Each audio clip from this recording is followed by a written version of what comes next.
voici enfin la vérité sur qui a tué maréchal Idriss Déby Itno. Le président Idriss Déby Itno n'est plus, tué le 18 avril 2021 à Nokou dans le Nord-Kanem.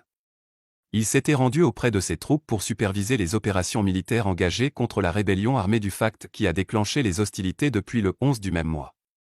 En effet, Idriss Déby accompagné de son aide-camp Koudar et d'un officier de liaison français est arrivé à Nokou dans le Kanem le samedi 17 avril.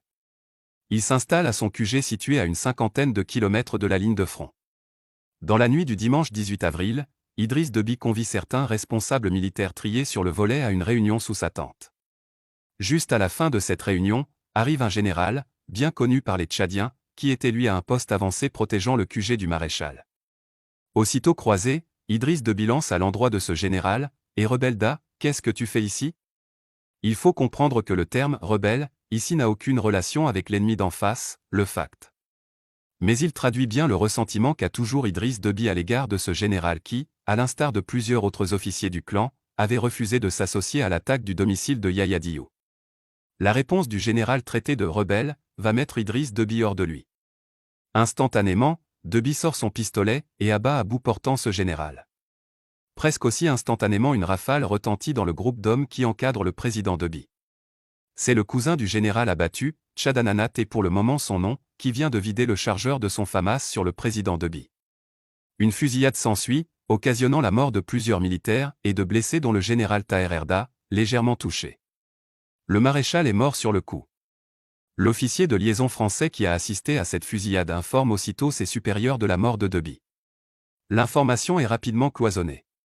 Le général Mahama Kaka qui se trouvait au champ de bataille a été appelé en premier. Il constata le drame qu'à son arrivée. L'officier français lui passe le président Emmanuel Macron qui lui explique brièvement ce qu'il y a lieu de faire maintenant pour gérer cette crise.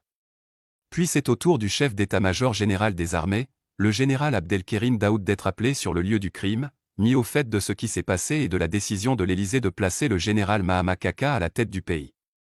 Un hélicoptère arrive et transporte le corps sans vie du maréchal et les blessés graves à N'Djamena. Au front, l'armée continue la guerre, elle apprendra la nouvelle de la mort de son chef suprême comme tout le monde, c'est-à-dire le mardi 20 avril 2021. Cette dernière version est la plus partagée dans les chancelleries et les présidences africaines et occidentales, les médias étrangers. Au Tchad, les partis politiques de l'opposition et les organisations de la société civile ont demandé à la France de clarifier les circonstances exactes de la mort du président Idriss Déby. L'Union africaine a annoncé la création d'une commission d'enquête sur la mort de Déby. C'est dire qu'il y a véritablement anguille sous roche. Au front, les militaires s'interrogent car ils n'arrivent pas à comprendre comment le maréchal a été tué au combat. Et surtout avec quelle faction de l'ANT a-t-il combattu? Il reste à savoir quelles conséquences cette tuerie au sein du clan va avoir sur le pouvoir que visiblement on s'active avec l'aide de la France à pérenniser à travers le fils du disparu, le général Mahama Idriss Déby. N'oubliez pas de vous abonner et de partager la vidéo.